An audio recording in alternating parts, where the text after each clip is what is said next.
አረገምሽኝም አላህ ያጥፋው። አንሳልን አምና ሌለተል ቀድር ላይ የተሳተፉ አላህ እፎይን ያንሳው። ወይ አላልኩም እፎይን አላህ ያንሳው አላልኩም። በነገራችን ላይ ወንድም አሉ ግን ምንድን ነው ያልኩት? ይሄ ደግሞ ከየት ታስሮ ተለቀቀብን? ይሄ እብድ ነው ያልኩት ለእውነቱ አልዋሽም። ያኔ ግን እብዷ እኔ ነበርኩኝ። ለምን እፎይ ለካስ የመጣው ለእንደኛ አይነቱ አይናቸው ጭፍን ብሎ በቤተሰብና እንዲሁም አብዛኛ ወደ ክርስትና እምነት መምጣት የሚፈለግ እጅግ በጣም ብዙ ሰዎች አሉ። የእውነት የምለፈው ግን ቤተሰብን እየፈሩ እንዲህ ወንድምን ምናምን ያሉ አሉና እኔ ባይፈሩ ይሻላል ነው የምለው። ለምን አንድ ሰው ክርስቲያን ሆኖ ሞት እኮ ሞት አይባልም። የእውነት ነው የምልህ። አሁን ማንም ሰው መጥቶ ከክርስትና እምነት ከምትለቂና እንደዚህ ብሎ ቢሉን ምሳሌ ማረድ ነው አይደለ? ይሄው እያረዱ ነው ያሉት። እኔን ሲያርዱን በደስታ ነው አባቴ ጋር ነው የምገናኘው። የክርስቲያን ሆኜ ግን ክርስቲያን ግን ሳልሆን ሙቼ በነበረ ግን ያው የቀብር ቅጣት ታውቃላችሁ። በሶስተኛው ቀን ትነሳለህ። ምን ሰርተሻል? ፈጣሪሽ ማን ነው ምናምን ጥያቄው ለራሱ የሚደብድብ ለራሱ ሙቼ ስለ ቀብር ቅጣት መቼም ታውቃላችሁ። እኔ ብዙ ነገሮችን ጠያይቄያለሁ ታውቃላችሁ። እጅግ በጣም ጠይቄ እንዲሁም ደግሞ ሌሊት እነሳለሁ፣ ጸሎት አደርጋለሁ፣ አለቅሳለሁ፣ ምን እላለሁ። ግን ትክክለኛ መንገዱ ግን እንደዚህ ሲልህ ትመጣለህ። ስትመጣም ደግሞ አትፈራም። እኔ አሁን አልፈራም፣ ምንም ነገር አልፈራም። ለምን የፈጠረኝ ጌታዬ መድኃኒቴ ኢየሱስ ክርስቶስ ለእኔ ብሎ ስንት ነገር ሆኗል። እኔ ግን ሰው ነው እያልኩ ግን ስናገር የነበረው ነገሮች በሙሉ ለእኔ እጅግ በጣም ይሰማኛል እስካሁን ድረስ። እና ምንድን ነው እዚህ ጋር አሁን እፎይ ጋር መጥተው አንተ ጋር የሚሳደቡ አሉ። ምን ይላሉ ለእነሱ? እስቲ አምላክነቱን ለሚክዱ በቃ አንደኛ ብቻ ነው ብለው ለሚሉ መልእክት አለሽ? አምላክ አይደለም ለሚሉት እውነት እፎይ አምላክ አይደለም ብለው ከአንደበታቸው ይህንን ቃላት ከማውጣታቸው በፊት ክርስቶስ ማለት ምን ማለት ነው የሚለውን እዚህ ጋር መጥተው በመሳደብ ሳይሆን እንደው ከልብ ትኩረት አድርገው ክርስቶስ ማን ነው የሚለውን ነገር እውነት ኢየሱስ ክርስቶስ አምላክ ነው የሚለውን ከልባቸው በንጹህ ልባቸው ይለምኑ። ከሆነ ጊዜ በኋላ ግን እሱ እራሱ መልስ ይሰጣቸዋል። ግን እዚህ ጋር የሚበላ አምላክ የሚጠጣ አምላክ እያሉ በመሳደብ ሳይሆን በማንበብ ነገሮችን ከልብ አድርገው እንትን ካለው ግን በእርግጠኝነት ፈጣሪ ጊዜ አይፈጅበትም ሲሰጣቸው ነገሮች ሁሉ እንደ ብርሃን ሲያበራላቸው ማለት ነው። እና እኔ በጣም ደስተኛ ነኝ። የእውነት ነው የምላችሁ፣ በጣም ከምላችሁ በላይ። እስከ ዛሬ ፈራ ነበረ፣ አሁን ግን አልፈራም። ለምን? እውነትን ስለያዝኩ ነው የማልፈራው። በፊት ላይ ግን ብዙ ነገር እንትን ነበር እጅግ በጣም እና ስለ ሁሉም ነገር ዛሬም ነገም እግዚአብሔር ይመስገን ነው የምለው። እየፈራችሁ ደግሞ ወንድሜ ምን ይለኛል አባቴ ምን ይለኛል እያላችሁ ለምትሳቀቁ እውነት እከሌ ምን ይለኛል የሚለውን ሳይሆን ከልባችሁ እውነት ኢየሱስ ክርስቶስ አምላክ ነው በቃ አምናችሁ ነው ቶሎ በቃ እሱ ከምንም አይነት መንገድ ይጠብቃችኋል። ሞት አይደለ መሞት እኮ መታደል እኮ ነው። የእሱ ልጅ ሆነን እኮ መሞት እኮ መታደል እኮ ነው። ስለዚህ እኔ በጣም ደስተኛ ነኝ። የእውነት እፎይ በጣም ነው የማከብርህ፣ በጣም ነው የምወድህ።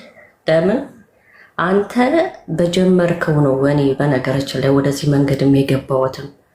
በፊት የኔ ቤት ይታወቃል ከድሮ ጀምሮ ያቁኛል። እሱ ምንድን ነው የሚያውቁኝ? በነፍ ኡስታዞች እኔ ጋር ይመጣሉ፣ እጠይቃለሁ።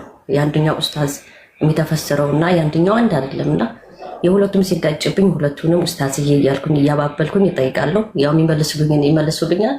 ካተዋጠለኝ ደግሞ መልሼ ደግሞ እንደዚህ አንዱ ጥያቄ ሳምንት ድረስ የምጠይቃቸዋለሁ። እሱ ምንድነው የሆነ ውስጥህ የሆነ ነገር ካልገባ መልሶ ተደጋግመዋለህ። እንደዛ በተደጋጋሚ እንኳን እነሱን ስጠይቃቸው ይቺ ልጅ ሁኔታዋል አላማረኝም ልትጠም ፈልጋለች እንዲህ ምናምን ነበር የሚሉኝ። ያኔ ግን መጥመም ሳይሆን ብዙ ቸውር መድኃኒዓለም መንገዱን እንትን እየመራኝ ነበረና ስለ ሁሉም ነገር ያው እፎይ ነው በእፎይ ነው ብዙ ልጆች ወደዚህ እንትን ያለው እና ዛሬም ነገም ወንድም አለም ኑርልን፣ እድሜ ይርዘምልን። ምርቃቱ እድሜ ጨምሮ ወደ አንተ እውነት እፎይ ክርስቶስ ነው ሰዎችን የሚስበው። ክርስቶስ ፍቅሩ ሲገባው ማንኛውም ሰው ከተነካ ይመጣል፣ አብ ከሳበው በቀር እንደሚለው ሰው የእግዚአብሔር ፍቅር ሲነካችሁ ቆራ ስትሆኑ አጋንንት ልባችሁን ካላጠነከረው ትመጣላችሁ። እና አንቺም ጌታ ይህንን መንገድ ስለመራሽ ወደዚህ ወደ ቅዱሳኑ ህብረት አምላካችንን አባታችን ወደምንልበት ወደ እሱ ስላመጣሽ እግዚአብሔር እናመሰግነዋለን። አንቺንም ይህን ቆራጥ ውሳኔ ወስነሽ መምጣትሽ ብቻ ደግሞ ሳይሆን እንዲያጸናሽ ጸሎት ማድረግ አለብሽ፣ መጠንከር አለብሽ። ፈተና ይበዛል። ገና አስቀድመው ነው ቪዲዮ የሰሩብሽ አይቻለሁኝ። ገና እንትን ስትይ ለዚህ ብላ ነው የሄደችው እንዲህ ምናምን እያሉ ስም ማጥፋት የሚታወቁ ቪዲዮዎች እየሰሩ ነበረ። ባለፈው እያየው ነበረ። ልክ ከእስልምና ሰው ሲወጣ ስም የማጥፋት ዘመቻ ይሰራሉ ማለት ነው። በጣም ስለሚናደዱ ቪዲዮ ይሰሩና ድሮ መሀይም ነች ወይን እንደዚህ ነች ምናምን ብለው ቪዲዮ ይሰራሉ። እና አይተሽዋላል ቪዲዮ የሰሩብሽን። በነገራችን ላይ የቤቴ ላይቭ ጋር ገብቼ ተናግሬን የምወጣው ማንም ቤትም ስለማልሄድ አላየሁም። በእርግጥ ብዙ ነገር እንደሚሉኝ አውቃለሁ፣ ግን እኔ አሁን ላይ እውነታ ጋር ስለሆንኩኝ ምንም ቢሉኝም መስሚያ ነው ብያቸዋለሁ። ፎቴን እንኳ ዘቅዝቃችሁ ብትሰርቡኝ እኔ ከክርስትና ምንም ፈቅ የሚያደርገኝ ነገር የለም ብያቸዋለሁ። እና ብዙ ይላሉ። ያው በርቺ፣ እግዚአብሔር እርዳሽ። አባታችን ቀሲስ ቡራኬ ስጧት።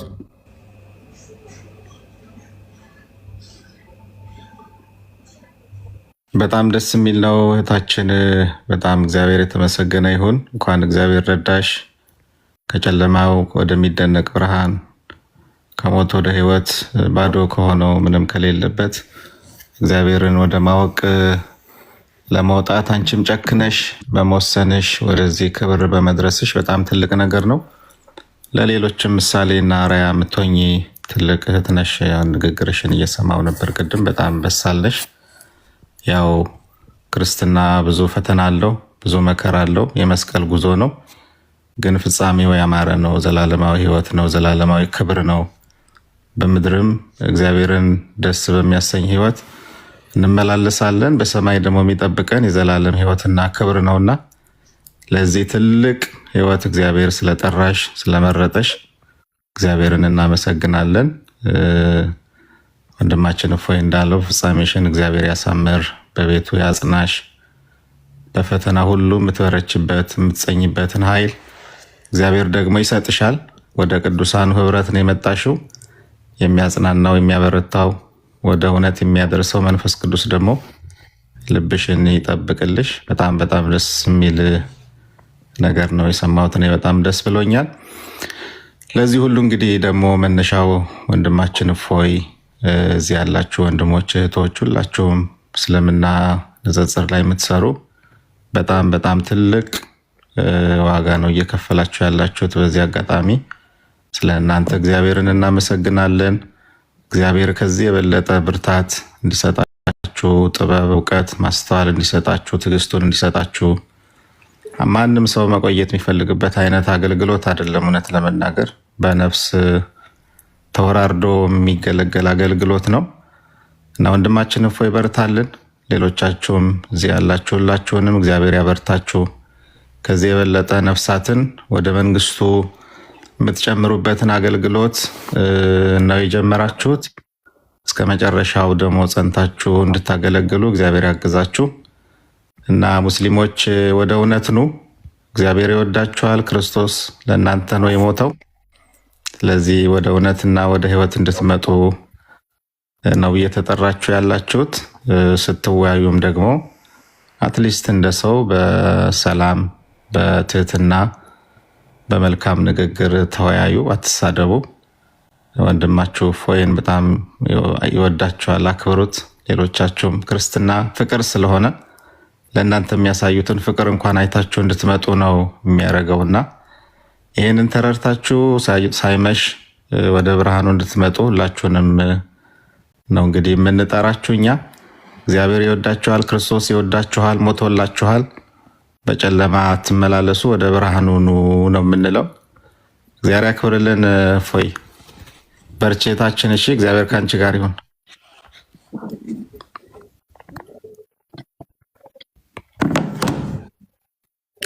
እሺ፣ እናመሰግናለን አባታችን። ኦኬ፣ እሺ፣ ወደ ቶፒካችን ስንመለስ ክርስቲያን ፓራፍሬዝ አድርገው አንዴ። ኦኬ፣ እሺ፣ ለይለቱል ቀድር ላይ ነው እንግዲህ ሀሳባችን ያለው። እስካሁን አንድም ጥያቄ አልተመለሰም። በነገራችን ላይ በርከት ያሉ ጥያቄዎች ናቸው የሚነሱበት። ዲቴል ደግሞ የገባችሁበት ስትመጡ ብዙ ጥያቄዎች መጠየቅ ይቻላል እና ብዙ የማይፈቱ የሆኑ እንቆቅልሽ የሆኑ ነገሮች አሉት። ይቺ የመወሰኛይቱ ሌሊት የምትባለው ማለት ነው። እና እንግዲህ ሙሐመድ እውነተኛ ነብይ፣ የፈጣሪ ነብይ ከተባለ ስለዚህ ቀን የተናገረው ነገር የትኛው ነው ትክክል የሚለውን ነው እያየን ያለ ነው። እና ሜይ ቢ ሙስሊሞች ካላችሁ ሩቅያ ሙሐመድ አብዱልከሪም ሻቢት